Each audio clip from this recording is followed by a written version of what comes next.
श्री गुरु चरण सरोज रज निज मन मुकुर सुधारि। बरनउँ रघुबर बिमल जसु जो दायक फल चारि। बुद्धिहीन तनु जानिके सुमिरौ पवन कुमार। बल बुद्धि विद्या देहु मोहे हरहु कलेस विकार। जय हनुमान ज्ञान गुण सागर जय कपीस तिहु लोक उजागर। राम दूत अतुलित बल धामा अंजनी पुत्र पवन सुत नामा। महावीर विक्रम बजरंगी कुमति निवारि सुमति के संगी। कंचन बरण बिराज सुबेसा कानन कुंडल कुंजित केसा। हाथ वज्र और ध्वजा बिराजे कांधे मूंज जनेऊ साजे। शंकर सुवन केसरी नंदन तेज प्रताप महाजगवंदन। विद्यावान गुनी अति चातुर राम काज करिबे को आतुर। प्रभु चरित्र सुनिबे को रसिया राम लखन सीता मन बसिया।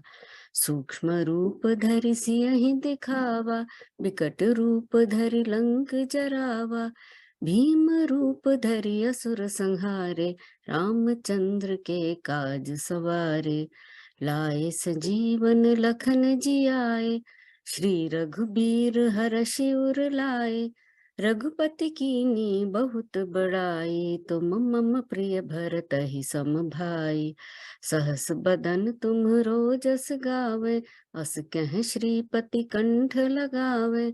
सनकादिक ब्रह्मादि मुनीसा नारद सारद सहित अहिसा।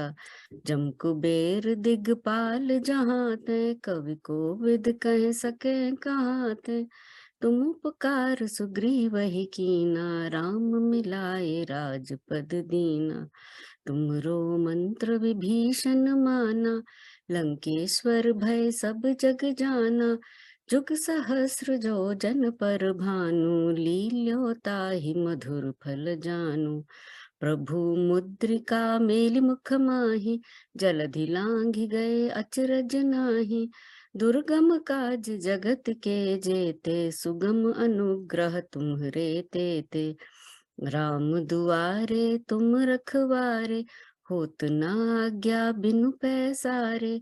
सब सुख लहे तुम्हारी शरणा तुम रक्षक काहू को डरना। आपन तेज सवारो आपहि तीनों लोक हाकते कांपे। भूत पिशाच निकट नहीं आवे महावीर जब नाम सुनावे। नासे रोग हरे सब पीरा जपत निरंतर हनुमत बीरा। संकट ते हनुमान छुड़ावे मन क्रम बचन ध्यान जो लावे। सब पर राम तपस्वी राजा तिनके काज सकल तुम साजा। और मनोरथ जो कोई लावे सोई अमिट जीवन फल पावे। चारों जुग पर ताप तुम्हारा है प्रसिद्ध जगत उजियारा। साधु संत के तुम रखवारे असुर निकंदन राम दुआरे। अष्ट सिद्धि नव निधि के दाता असबर दीन जानकी माता। राम रसायन तुम्हरे पासा सदा रहो रघुपति के दासा। तुम्हरे भजन राम को भावे जन्म जन्म के दुख बिसरावे। अंत काल रघुवरपुर जाए जहाँ जन्म हरि भक्त कहाए। और देवता चित्तन धरहि हनुमत से सर्व सुख करहि। संकट कटै मिटै सब पीरा जो सुमिरै हनुमत बलबीरा। जय जय जय हनुमान गोसाई कृपा करहु गुरुदेव की नाहि। जो सत बार पाठ कर कोई छूटहि बंदी महा सुख होई।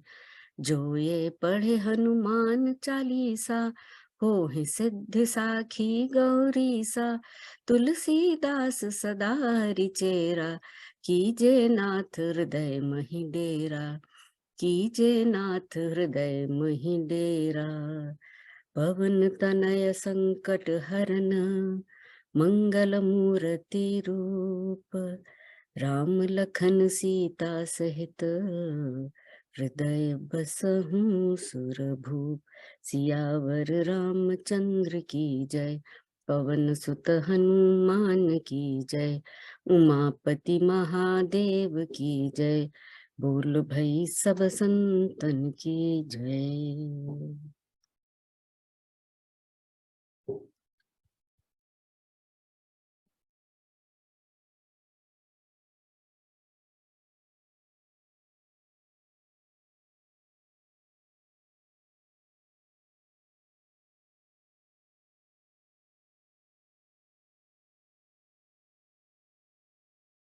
All right.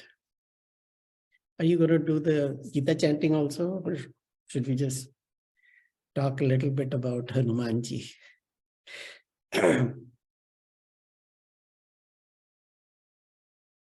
Whatever you want to do, you let me know. Yeah. So since it's Hanuman Jayanti, I thought, maybe we can do a little bit, do some Hanuman ji के बारे में थोड़ा बहुत विचार करते हैं। I'll speak in Hindi in this one, क्योंकि हनुमान जी जो हैं उनको हिंदी ज्यादा अच्छी समझ में आती है और he prefers हिंदी। मुझे दो चीजें I wanted to cover. One was कि विद्या जो है, it was available, सबके पास थी। मतलब सबसे ज्यादा जो विद्यापति था, the one who had the most knowledge, वो था रावण। लेकिन यहाँ पे हनुमान चालीसा में the word used is विद्यावान। विद्यावान means कि जिसके पास विद्या भी है और ह्यूमिलिटी भी है, and who knows where to use vidya. He doesn't have any अहंकार, पूरा अहंकार रहित हनुमान जी का कैरेक्टर है। सो उन्होंने अपनी विद्या का कहाँ यूज किया उसका I thought I'll mention a couple of things about that. एक तो जब वो रावण के पास गए तो रावण तो अहंकारी था, जबकि उसके पास विद्या की कोई प्रॉब्लम नहीं थी। ही वाज सारे वेद शास्त्र उसने कंठस्थ किए हुए थे, और बड़ा भक्त भी था, ऐसी बात नहीं है, शिव जी का बड़ा भक्त भी था। लेकिन उसके अंदर जो सबसे बड़ी प्रॉब्लम थी वो अहंकार की थी, and his selfishness. All he wanted, everything was for himself. और जो हनुमान जी हैं उनके अंदर अपना कर्तापन था ही नहीं। ही वॉज डिवॉइड ऑफ कर्तापन। ही डिडंट तो उसके रेफरेंस में जब हनुमान जी को लेके आए तो हनुमान जी बड़े आराम से रावण को खत्म कर सकते थे वहां पे। He had that power in him, लेकिन उन्होंने कहा नहीं, अभी मेरे ये टाइम नहीं है, मैं रावण को सिर्फ अभी समझाऊंगा। तो उन्होंने रावण को बड़े समझाने की कोशिश की प्यार से। उन्होंने कहा जिसको तू सोच रहा है, उसको बल्कि एक ओपन चैलेंज भी दिया। उसको बोला कि अगर तू सीता जी को वापस कर देता है तो तू लंका पे अचल राज कर, So, as if, think about his confidence in Bhagwan, कि on भगवान के ऊपर इतना ज्यादा विश्वास था हनुमान जी को कि he could give such a promise to Ravan. लेकिन उनको पता था कि रावण जो है इतना अहंकारी है that he will not agree on that। तो समझाने के बाद भी जब समझ नहीं आया तो उसने पूछा कि किसकी शक्ति से तुम इतना उछल रहे हो, तुम तो एक बंदर हो, सो हाउ कम तुम्हारे पास कुछ तो, कहते हैं ना कि तुम्हारे पास पीछे क्या बैकिंग है, तुम्हारे किसके ऊपर तुम इतना कर लिया, इतना you have done so much. कहता है ये वही शक्ति है जिसका एक अंश तुम्हारे पास भी है, जिसकी वजह से तुम भी काम कर रहे हो, उसी शक्ति से मैं भी काम कर रहा हूँ. सो बेसिकली टेलिंग कि there is only one real shakti in this universe and that is Ram. उसके अलावा और कुछ है नहीं, यू नो. सो एक तो ये जब रावण को समझाया. दूसरी चीज, क्योंकि यहाँ पे जो हम गीता का चैप्टर कर रहे हैं उसके अंदर भगवान कह रहे हैं कि कृष्ण भगवान अर्जुन को समझा रहे हैं कि the one who has understood it, he doesn't have the कर्ता भाव. दैट मीन्स उसका अहंकार खत्म हो चुका है. कर्ता किस में होता है? अहंकार में. सो हनुमान जी का 0 अहंकार था. तो जब हनुमान जी सीता जी का पता लेके लंका जला के सब बड़ा कांड करके जब वापस आए, तो भगवान को बताया कि आपका इतना इम्पोर्टेंट काम करके आ गए हैं Hanuman ji. So we should all basically give him a round of applause. तो भगवान ने उनको बहुत प्रेम से अपने पास बिठाया और बार बार उससे कहा कि अब तो मैं तुम्हारा ये ऋण कभी उतार नहीं सकता. What you have done for me is impossible to return. और जब भगवान उनको ना बड़ी कोशिश कर रहे थे कि उठा के गले से लगा लें, और जो हनुमान जी है उनके पैर ऐसे कस के पकड़ लिए थे उन्होंने और छोड़ नहीं रहे थे और कह रहे थे त्राही त्राही, मतलब बचाओ बचाओ. तो किसी ने पूछा भाई कि आपको इतने प्रेम से भगवान गले लगाना चाह रहे हैं और आप त्राही त्राही कर रहे हो. कहते हैं कि मैं इसलिए त्राही त्राही कर रहा हूँ कि अगर मैं ये समझने लग गया कि ये सारा कुछ मैंने किया है तो मेरा अहंकार कितना बढ़ जाएगा. तो इसलिए मैं भगवान से रिक्वेस्ट कर रहा हूँ कि प्लीज मुझे अपने चरणों में ही रहने दो, मेरा अहंकार मत बढ़ाओ. कह रहे नहीं, दैट वाज वन पॉइंट. लेकिन जब भगवान ने उनसे पूछा कि तुमने इतना बड़ा काम किया, ऐसे मैंने लोगों से सुना है कि तुम गए वहां पे, तुमने सीता का पता किया, फिर तुमने वहां के राक्षसों को मारा, फिर तुमने पूरी लंका जला दी और फिर तुम वापस आए. तो तुम्हारे तो ग्रेटनेस की तो एक मिसाल दी जा सकती है. You are the greatest. तो हनुमान जी की ह्यूमिलिटी इतनी थी कि मैंने थोड़ा सा वो portion I just picked it up from here. तो उन्होंने कहा, कहु कपि, ये रामचंद्र जी कह रहे हैं, कहु कपि रावण पालित लंका, केहि विधि देव दुर्ग अति बंका, प्रभु प्रसन्न जाना हनुमाना, बोला बचन विगत अभिमाना. अब उन्होंने पूछा दैट भगवान ने सब पूरा का पूरा डिस्क्राइब करके बताया कि ये सब तुमने किया, मैंने ऐसे सुना. सो तुम बताओ तुमने कैसे किया ये सब. तो उन्होंने कहा मैंने क्या किया है भगवान, मैंने तो कुछ किया नहीं. कहता है शाखा मृग के बड़ी मनुसाई. कहता है ये जो शाखा मृग मतलब जो पेड़ पे चढ़ने जानवर, जो पेड़ पे रहते हैं, शाखा मृग. कहता है शाखा मृग के बड़ी मनुसाई, इनकी क्या what is their greatness, there is nothing great about them. शाखा ते शाखा पर जाई, बस एक ब्रांच से उतरे और दूसरी ब्रांच पे चले गए. शाखा ते शाखा पर जाई. और नादि सिंधु हाटकपुर जारा, निशिचर गण विधि विपिन उजारा. अब now he is totally reversing the whole episode. तो उन्होंने कहा कि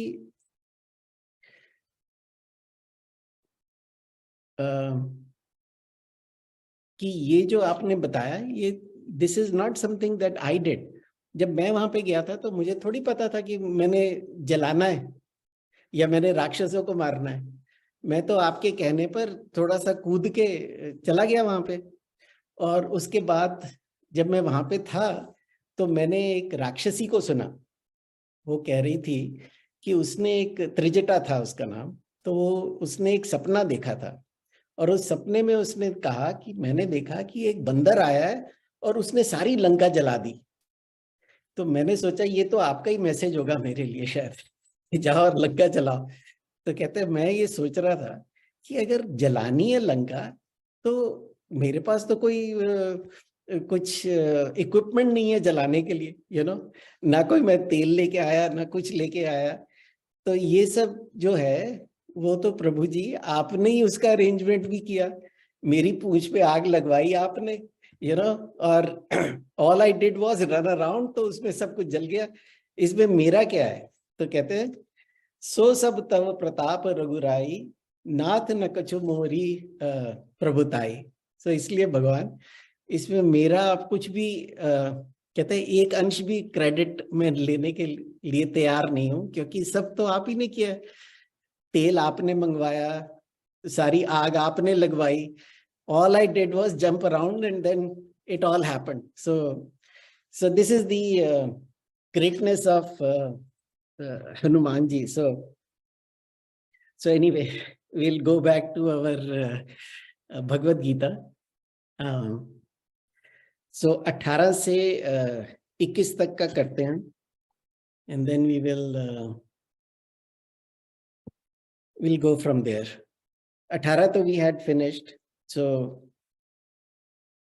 Rupla, you want to chant or? Yeah. 19, 20 of 20 words.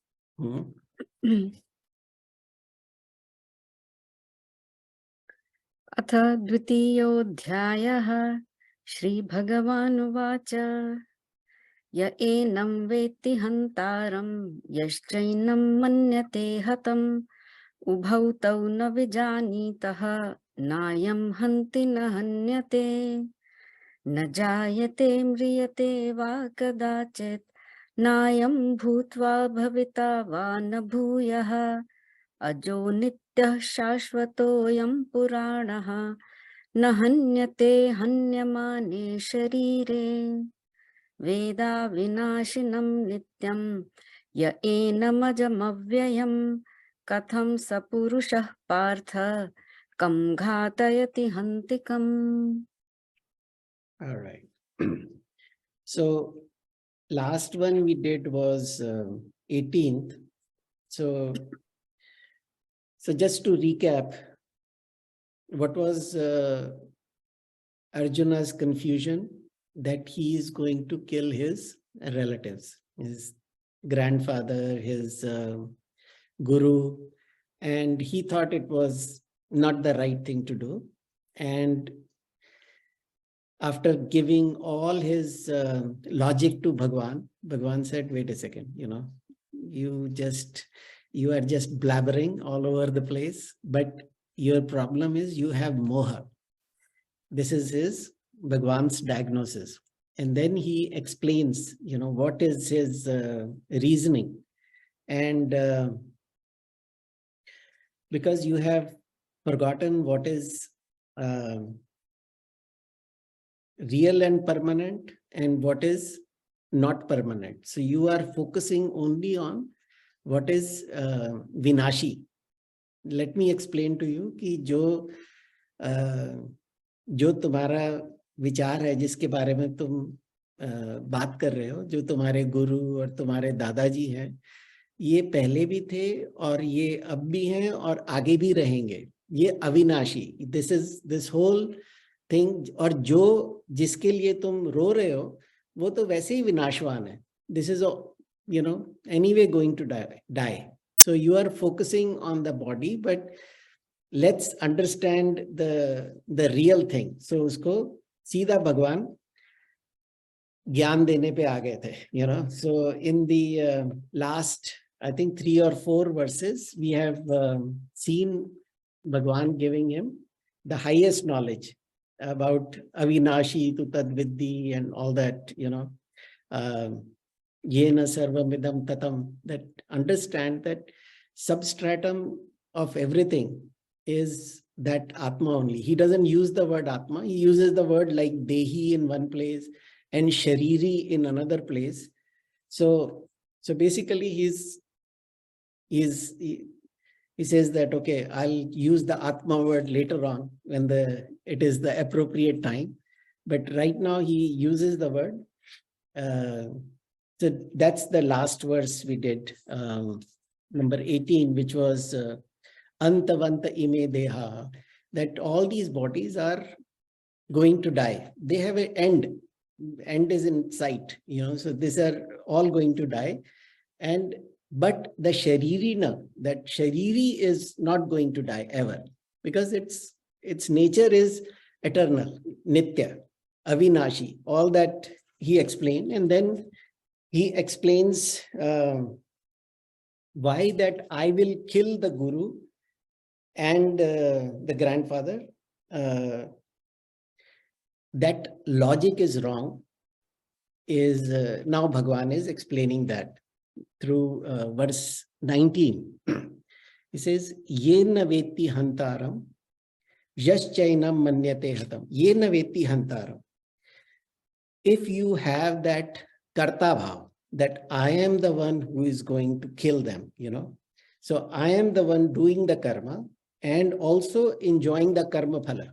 Now here the word hanti, hantaram, hanyate, hanyamane, all these violence is used here, and but we should understand that this is in context only, because Bhagavad Gita is being told in the middle of battlefield. So what happens in battlefield? Killing and nothing else. So the examples are killing, but we should also see how it is relevant to me, is because it is talking about the experience.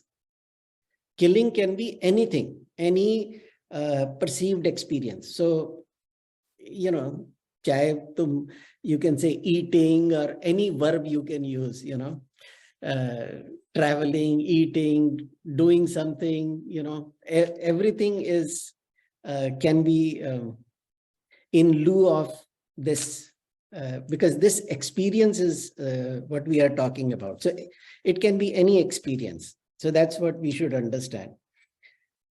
So Bhagwan here he says, Ya enam veti hantaram. Enam matlab, enam is that. That is what is using prepositions here, or rather than using the word Shariri again, he's saying that Shariri that I talked to you in the past, in the last verse, the same Shariri, understand that Veti Hantaram, that it doesn't kill. It is not, it cannot kill, because that feeling that I am going to kill is not valid in Shariri. So Bhagavan is actually trying to point out that you are the enlivener of this body and not the body. He's trying to separate the two thoughts. See, I am a body is a thought. It is not reality. It is just a thought that, I have assumed myself as a body. उस पर मेरे को एक बात याद आ गई, एक psychologist के पास एक आदमी गया, एंड ही सेड कि मेरे को ना ऐसा लगता है कि मैं चूहा हूँ. तो साइकोलॉजिस्ट ने कहा, ये कैसे लगता है? कहता है, every time I see a cat, I think it is going to attack me, So मेरे को अपनी जो पूरा का पूरा ऐसा सिस्टम बन गया मेरा कि मेरे को ऐसा लगता है कि मैं चूहा हूं. तो साइकोलॉजिस्ट बड़ा समझदार आदमी था, उसने उसको शीशा दिखाया, उसने कहा, देख तू बिल्कुल आदमी है, तेरे को कंफ्यूजन तो होना ही नहीं चाहिए.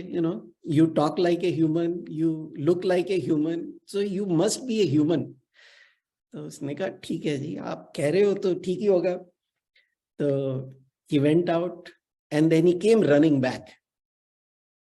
साइकोलॉजिस्ट ने पूछा, भाई क्या हो गया, तू वापस आ गया? कहता है, right across from your office एक बिल्ली थी वहां पे.